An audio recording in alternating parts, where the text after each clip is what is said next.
Good morning, class. Today I'm going to be talking about uncertainty, and the book I'm going to be reading out of is Exodus chapter 14, verse 10 through 14. It reads, As Pharaoh approached, the people of Israel looked up and panicked when they saw the Egyptians overtaking them. They cried out to the Lord, and they said to Moses, Why did you bring us out here to die in the wilderness? Weren't there enough graves for us in Egypt? What have you done to us? Why did you make us leave Egypt? Didn't we tell you this would happen while we were still in Egypt? We said, Leave us alone. Let us be slaves to the Egyptians. It's better to be a slave in Egypt than a corpse in the wilderness. But Moses told them, Don't be afraid. Just stand still and watch the Lord rescue you today. The Egyptians you see today will never be seen again. The Lord himself will fight for you. Just stay calm. I'm a sophomore here at SAGU, and ever since I've been here, I've faced challenges and new opportunities that I've never faced before. Through this time, I've really grown a lot, but also in the midst of all these new exciting challenges, there's been a lot of uncertainty. There's been points where I have felt completely overwhelmed and a sense of loss of control. But in the midst of all of that, God has been with me. So my first point is choose faith over fear. When you're choosing faith over fear, you're choosing God. And if you choose God for your personal life, that means making your challenges of everyday life a lot more bearable. They won't be easier, but they'll definitely be bearable. And when you choose God for your personal life, you're also choosing peace. Whenever you're uncertain about some situation in your life, God is peace. And if you choose him, you will have peace in those situations. And if you choose God for your social life, that means God will be reflecting on you to those around you. And then you'll have those people looking at you and wondering why you're so different from everybody, why you're so positive despite the circumstances you're going through. What are you letting dictate your life? Faith or fear? Is God dictating your personal life?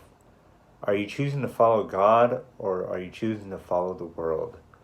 And are you letting biblical principles dictate your habits?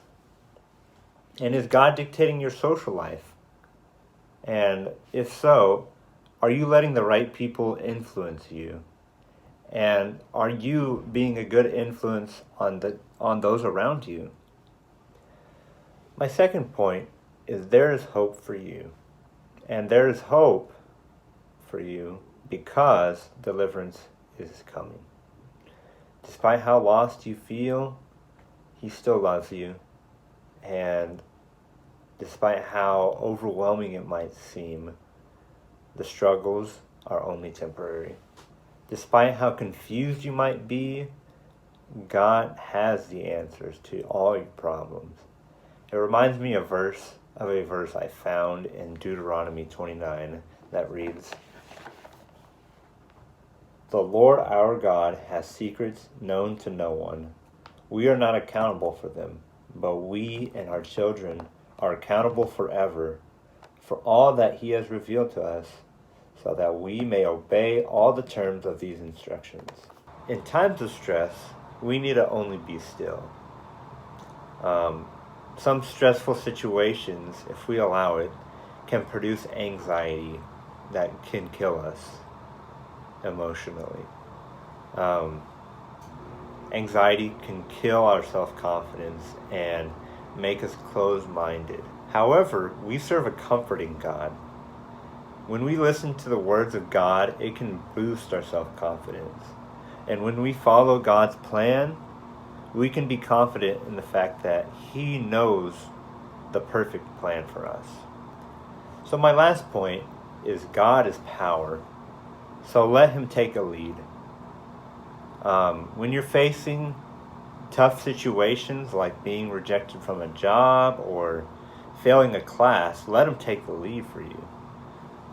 And even when your life is good, like you just made some good friends or you are being healed of something, let him take the lead.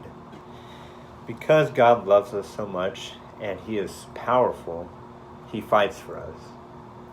So be confident in him. He's already won your battles and the enemy's already been defeated. So you don't need to be worried about any of the situations you're going through. Just depend on God. Fully trust in him.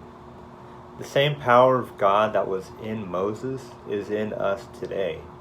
And if we embrace that power of God that he has put in us, then the enemy doesn't stand a chance.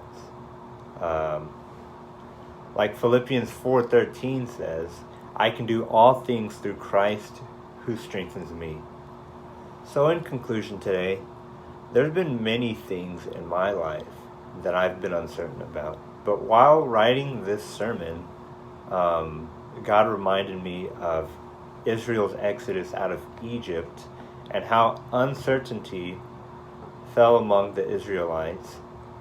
And they were so overcome with uncertainty that they wanted to go back to Israel and go back to their old way of life and becoming slaves again. But Moses reminded them of how powerful God was and still is today. Through all the changes that go on in life, remember how faithful God has been toward you and know he will continue to be. God doesn't want you to go back to your old way of life, but instead he wants you to grow.